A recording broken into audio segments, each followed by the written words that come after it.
Hello and welcome back to Dumb Thumbs FPV. So today's episode will be this right here. This is going to be a custom build using the TBS Oblivion frame. Now I know a lot of guys are going to say plastic is craptastic, and you're absolutely wrong. There's been a lot of good quadcopters made out of plastic out there, such as this one right here. This is the Atom V2.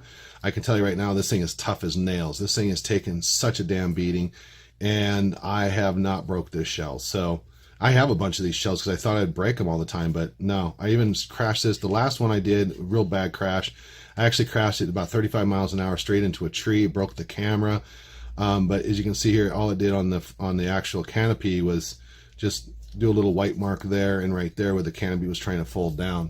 So things have been made out of plastic before, guys. They used a really high quality plastic here. And I can tell you right now, I was head of research and development for a company in Phoenix, Arizona. We used to have our products made out of plastic, and plastic is not something that's easy. It's not cheap. It truly is not. When you're making a standard, FPV frame, you can use a 2D program, and then you can just put a sheet of carbon fiber into a CNC routing table, and boom, you got yourself a frame. When you're making it out of plastic, it's way, way different. You got to make the molds, and that's upfront cost right there. And not only that, you have to also promise or pre-commit to making a bunch of these. Most manufacturers of plastic want at least 1,000 to 5,000. So there's some upfront cost that TBS put forward on this whole thing, and that they otherwise wouldn't have to do with this. So yeah, they use some really nice plastic here. I like the overall design. I like the protection. You got full protection for your electronics, and I like the protection for the bells for the motors here. In fact, a friend of mine just toasted one of his motors this last weekend because he didn't have any protection. So I like that. I like the fact that all of the cables run into these little gutters right here. Plenty of room here. I mean, there's plenty of room for the electronics. It's also recessed in here for the electronics. You can adjust the camera here. I'll get into that a little bit because I had to modify that. But here's your standard camera mounts that come with. They come with 2 of them. It also comes with a tool here. This is to take off your motors. You hold your motors with this. And then, of course, it comes with a prop tool. But TBS guys did a really, really great job. Honestly, they did. This took a lot to actually make this product. And they did a very nice job. There's not any flashing. All the flashing is cleaned up on it. I mean, really, really nice. But you can get this in a semi-bind and fly, which means you have to actually add your own receiver. And I think it's like $300, or you can get it with the Tango radio. And the Tango radio is really cool. So it's way ahead of its time when it came out. So TBS makes some great stuff. The subcomponents when you're putting in here, I was given these motors by HGLRC. These are the 2306, 2250 kV motors. These are used on the 5-inch HGLRC quadcopter they came out with, so I already know these things are badass. Just to let you know about the quality of the motors, I rewind motors now for a living. I'm going to show you right there. I rewind big motors for a living, and I can tell you right now, the quality that they put in these motors is really good. They didn't cross over the wires on each one of these coils. They actually lined them up, they spooled them the way they should. And also the way that they did the connection ends. I like how they added a little extra wire for the connection ends to do their Y connector right here. Because this is a 3-phase electric motor. You got 1-phase, 2-phase, 3-phase. And if one of these phases was to get damaged or disconnected, it's going to single phase out the motor, burn it up, and it's also going to probably burn up your ESC as well.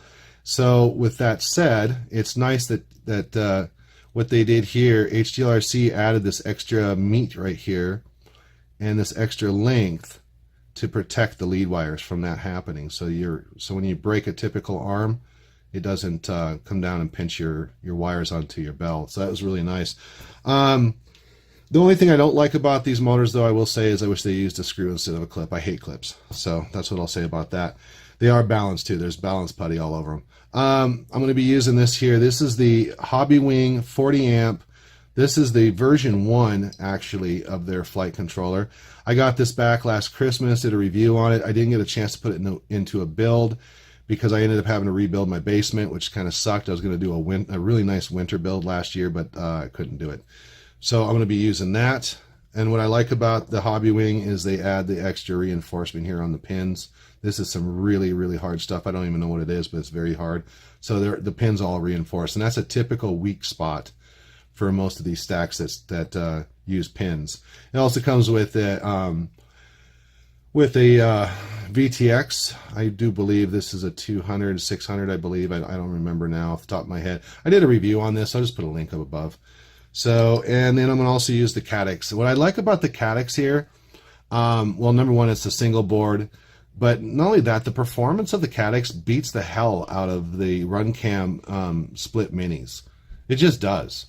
Flat out. I know because I have every version of the splits except for the mini split 2, but I've seen footage of the split 2 and it's really not that great either. So the Caddx here really outperforms the splits, or at least the split mini. I'd have to say it actually probably outperforms all of the splits. Maybe not the split 2, but definitely the mini. What I don't like about the Caddx is it does not have a USB. So you have to take the card in and out in order to review your video. And that can be kind of tough to do in a build where if you had a USB like they're on all of the run cams, then you can just cut a hole right here like I did here on the Fastback. This is the Nito Fastback. And then you can just access the USB and plug it straight into your computer and get the files off that way. So, and this is the Runcam Mini monstered Frankenstein with the split version 2 camera. So I wish they did had they would have put a USB in there. What I do like about the Caddx as well, though, is they did put they had included this extra plate here, so you can use it for a 20 by 20 build. You can also use it for a 30.5 by a 30.5. So I thought that was pretty neat, and I'll be using these in this build, of course. So that's the components that are going to go into this. So I'm going to start putting this thing together, and then I'm going to come back and show you what I've done. All right, guys, so we're back here with the build. Let me get some other light here, hopefully. There we go. All right, guys, so we're back here with the build. It's done. I'm going to show you what I did, some of the modifications I had to do to get this up and going. I just want to point out a couple of things. The TBS Oblivion frame, you can't use oversized props. So like my 5143T motor props, which are my new favorites, I can't use them on this because they will hit the canopy. And I don't know if that's because of these HGLRC 2306 motors are just low profile, as opposed to maybe the TBS motors that come with the bind and fly are a little taller. I'm not sure. But they will actually hit the frame if you use oversized props. So it's kind of a bummer. I was you know, thinking, well, especially right here, you can see right here, if you bend down a prop, it's going to hit and strike right there. So I was kind of thinking, you know, Oblivion, they should have, or I'm sorry, TBS, they should have made the frame a little bit bigger. Other than that, you definitely do want to get the screw kit for this. And the reason why, too, not only do you get the 4 screws, the right screws for the canopy, but you also get the right size screws for the motors, because your stock screws that come with your motors are going to be way too long. And the screw kit from TBS is actually the right size, and they're all pre-coated with Loctite on them, so it's really, really nice. I did have to drill out oblong a couple of the holes on each one of the, so I can put all 4 in there. For some reason, I don't know why, but you have to oblong a couple of them. It was very, very simple to do with my Dremel tool. If you don't have a Dremel tool, definitely get one. I mean, mine's lasted me since 1990, and it's the most used tool that I have. I mean, it's just incredible. So that was one of the modifications. The other modification, just, I didn't have to do it, but just for kind of a peace of mind thing, is I wanted just a little extra room here around the bell, around the outside of the bell here, between the frame and the bell of the motor. So what I did is I just used this little drum sander for my Dremel, and I went around here just a couple of times. I can tell you right now, this plastic is not cheap plastic. This is some serious stuff here. This is no joke. It's actually really, really tough. I don't know if it's nylon impregnated or what, but it's pretty damn tough stuff. So that was one of the modifications I had to do. The other modification I had to do was just, you know, kind of notch this out right here so that I can put the 4-in-1 ESC where it's got a little bit of a, I don't know what you'd call it, but it just jets out a little bit for the leads to connect to, like most of them do. So I just had to kind of modify this just a little bit with the Dremel tool, just kind of notch this out. And there's another one right behind it. I had to just notch it out as well to get this up and running. And I put my cap here, and my leads here, as you can see. It's really, really simple. The other modification to get this thing up and going is that these are the camera mounts that you get with the kit. You get 2 of them. And what they're designed to do is they're designed to actually, there's another bar up inside here. I don't know if you can see it or not, but there's another bar. And it's supposed to clamp onto that like this. And then you just put your camera in here and you got your little pad to soften your camera, I guess. Well, yeah, that's kind of a pain in the butt for a couple of reasons here, and I'll show you why. Is because it sets the camera pretty far back to where it can actually hit the stack a little bit. It kind of interferes. There's not much room there. So what I did is I just took a Dremel tool, notched this out right here. Took this meat off here, took this meat off here, and I just mounted it as a flat plate. So by doing that, I can still adjust right here using this screw. I can still use this as an adjustment by clamping it on this lower bar, but I can also use the stock mount that comes with a camera and just bolt it flat to the plate. So I got two ways to adjust this. It's really, really nice. And by doing that, it pulled the camera back so that the canopy now hides the camera better, so it doesn't stick out. And because I don't like cameras sticking out of canopies or anywhere outside my quad, because I often break them. So as you can see here, there's quite a bit of protection now. So I like that. Plus, I don't even have a very aggressive angle on this yet. If I have my normal angle on this, about 35 degrees, then it would be fully protected. So that was it as far as modifying the frame. This is a very, very easy bonehead build. I mean, it was super, super simple. These are the components. This is the stack. Well, reviewer's luck. This, the original Hobby Wing VTX, it's, plugs into it's all made to plug together to the FC, and then the FC plugs into the ESC using these pins. Well, for some reason, and I think it's because the Caddx camera was just pulling too much amperage, but it actually burned this up for some reason. I don't think it burned it up because there's nothing physically wrong with it. I went through with it with my reading glasses and a magnifying glass, and I cannot see any component on here that's burnt, crispy, smells, nothing. And it just went out for some reason, and I don't know why. It's probably just reviewer's luck, but that's okay because I had a bunch of these HGLRC TX20s. So I had a bunch of these, and I actually like these, so I've never had a problem with any of them. I've never had some guys have had problems with theirs. I've never had a problem with mine. I don't know why. The only product I've ever had a problem with HGLRC is a F440 stack, and that was the reason why it was the pins, which they knew was a weak point. Well, they now know it's a weak point, and that's why they changed their design, so now it's a ribbon cable between all their stuff. Hobby Wing did the same thing with their version 2, which has a 45 amp 4-in-1. They also got rid of the pins as well. Pins are just a pain in the ass. They just really are. So guys companies are starting to get away from them. So what I did is I just mounted the TX20 here on the top, and then mounted the Caddx down below. And thank God Caddx comes with these little plates. They come with 2 of these. These are adapters from 30.5 to 20 by 20. And it really helped out with this build. So basically I just bolted it down and then put the Caddx and then put the VTX on the top. This is super, super simple stuff, guys. One thing I did do though is I put a Maytech PDB, and it's version 2.1. I had a couple of them laying around, and I just went ahead and put that in the stack. And the reason why is because I wanted a regulated power supply for both the VTX and also the Caddx camera. And this PDB has a 3 amp, a true 3 amp BEC on it. So that way it eliminates any issues. I also put my receiver on this on 5 volt, and so nothing's being pulled off of the BEC off the Hobby Wing 4-in-1 ESC except for the flight controller. So, and the beeper.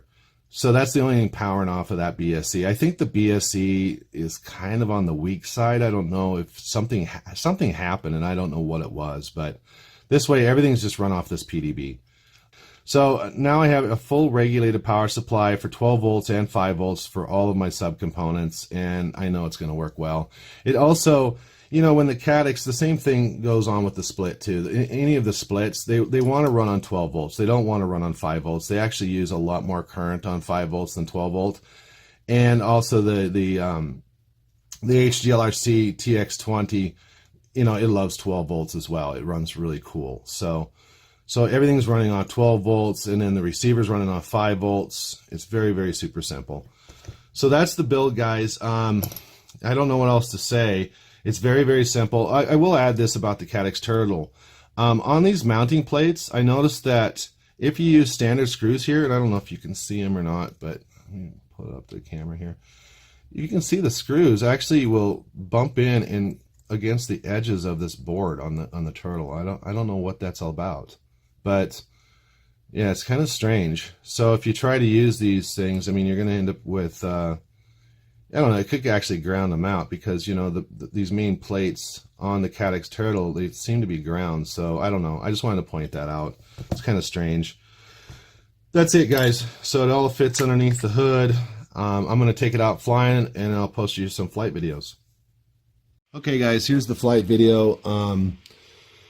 You know, this is the maiden flight here. I did change a few things in the Lewis script, you know, as far as my my rates go, but I couldn't get super crazy here because the little black Jeep up there, you know, you just seen at the bottom of your screen there, that's actually the wife waiting for me. We're supposed to be going to the movies, plus she just bought herself an Xbox X that she wanted to play with.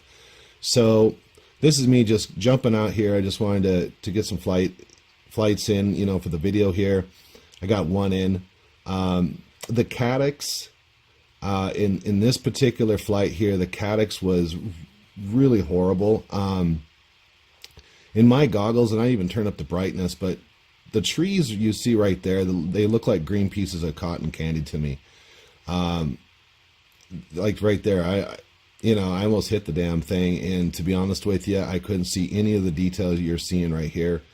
So it just happened to be that setting, and when I changed the settings, because when you're dealing with these split kind of cameras, if you change the settings to make it look great, you know, try to get that GoPro, which you're never going to get with these, but, you know, try to get a higher quality video.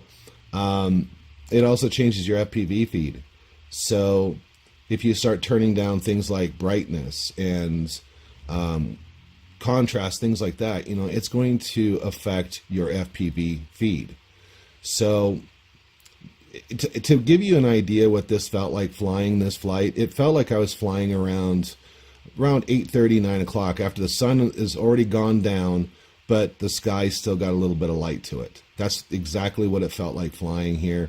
I could barely make out like the flags right there. I should have been able to go underneath that one and that one. I couldn't, because, you know, like I said, it was like flying after the sunset is exactly what it felt like. So I just wanted to get the flight video in. The copter flew great, of course. You know, I don't have a tune on it. I just have the stock Betaflight settings.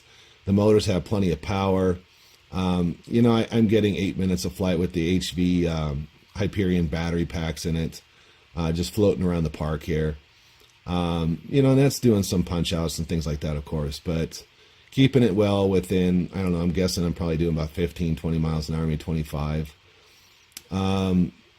So yeah, that's pretty much what the flight video is about here. It's kind of boring, I know.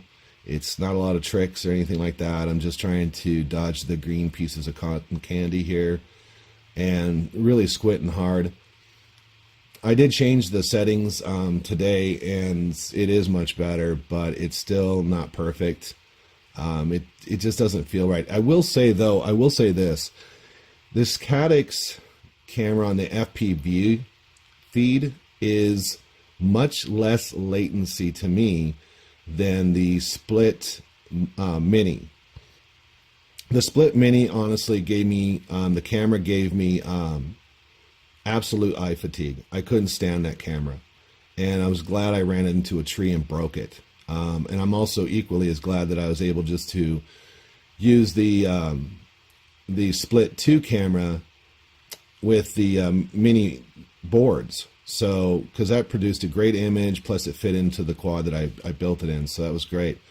I'm sure this Caddx is great if I just play around with a little bit more settings and stuff, try to find that fine balance between trying to get some decent high quality video plus having that a really good FPV feed. So anyway, that's pretty much the flight here. I just kind of cut it short, cut out all the stuff that I kept landing and taking off and changing my Lewis script on my radio and trying to get the rates right, or at least so I can fly it halfway decent. So anyway, that's the review of all this stuff, guys. I do like this frame. I wish, I know a lot of guys are going to be hammering it going, hey, you can't use it in a bando situation, because if you smash a plastic frame into a brick wall, it's just going to break the frame. As opposed to changing out an arm, you're going to have to change out the whole frame and so on and so forth. I think TBS designed this product, to be honest with you, for intermediate pilots, for park flyers like this kind of stuff right here. You know, it's not made to smash into walls. You know, I think it'll do fine if it's smashed in the ground here. If I hit a tree branch or something like that, I'm sure it would do great. But if you're planning on flying around bricks and steel buildings, forget about it. So anyway, guys, that's my video. I hope you enjoyed it. If you did, please give me a thumbs up. Please subscribe and join me here in a couple weeks. I'm going to have the Owl RC module.